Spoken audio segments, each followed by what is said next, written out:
මෙන්න මේ පුජ්‍යලයා මෙහෙම වෙයි කියලා අපිට කියන්න බෑ. Tamanට ප්‍රතිඵලය ඇවිල්ලා අපේ තියෙනවා ජීවිතේ කොලිටියක්. ඔයගොල්ලෝ හැමෝටම තියෙනවා තමන්ගේ ජීවිතේ කොලිටියක්. වංචාවක් සිදු කරන්න යන්න එපා කිසිදු වෙලාවක. හරි? තමන්ට බැරි නම් තමන්ට පුළුවන් නම් ඒ විදිහට ජීවත් වෙන්න. හරි? මම හැමදාමත් මේ පන්තියේ දරුවන්ට කියලා තියෙනවා මෙතන ඉන්න හැමෝටම මොරටු විශ්වවිද්‍යාලයේ හෝ ඉංජිනේරින් ෆැකල්ටියට යන්න බෑ. ඒක තමයි යථාර්ථය. ඒක අපි හැමෝම දන්න මේ මහ පොළොවේ සත්‍යය. හැබැයි ඔයගොල්ලෝ හැමෝම උත්සාහ කරනවා. හරි? මම ඒ වගේම කියලා තියෙනවා මේ ලංකාව හැමෝටම අපි හැමෝටම කැම්පස් යන්න බෑ.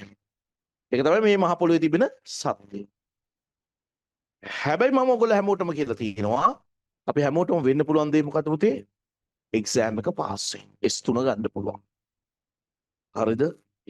එක එක පුජ්‍යලයා එක එක පුජ්‍යලයෝ මට්ටමට අනුව තමන්ගේ කැපැසිටි එක සහ තමන් කරන දේවල් අනුව තමන්ට ප්‍රතිඵලය ඇවිල්ලා තමයි යයි. සමහර ළමයි ඉන්න කොච්චර පාඩම් කරත් තමන්ට විශ්වවිද්‍යාලය යන්න වාසනාව නැහැ. ඒක තමයි දෛවය. හරි? රාම්දුරු චීන දෙක කතාව ඇත්ත. හැබැයි අපි මේ විශ්වවිද්‍යාලේ ගියේ නැහැ කියලා අපේ ජීවිතේ නතර වෙනවද? නැහැ.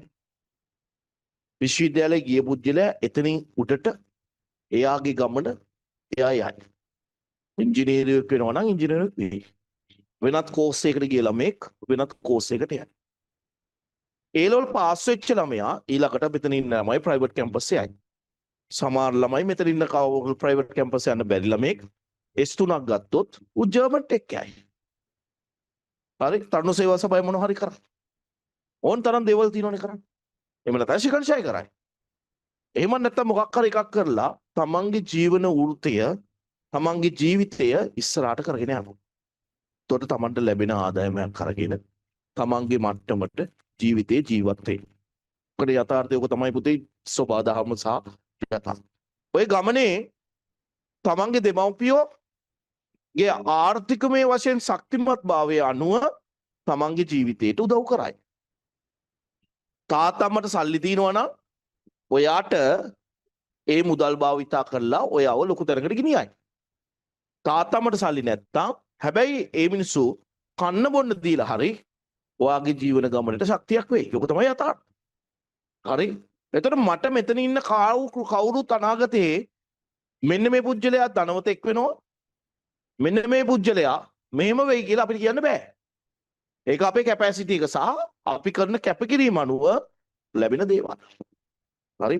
මම මේ කියන්න හේතුව ඔයා මේ ජීවන ගමනේ නවතින්නේ නැහැනේ පුතේ. හරි? අවුමේ අවුරුදු 60ක්වත් යයිනේ. විවිධාකාර මොනවා හරි දෙයක් නොවුනොත් අවුරුදු 60ක්වත් යයි. તો ඔයගොල්ලෝ ඉන්න මට්ටමේදී දැන් ඔයගොල්ලන්ට තේරෙනවා අපි වැඩ කරන්න ඕනේ.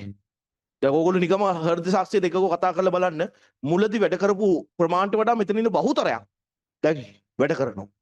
සමාජයට කරන ප්‍රමාණය අඩුයි නමුත් සාපේක්ෂව වැඩි. ඇයි වක්කීමක් ඔළුවට ඇවිල්ලා තියෙන්නේ. හරි මං හරි කැමතියි ඒකට. කවදාකවත් පුතේ වංචාවක් කරන්න එපා.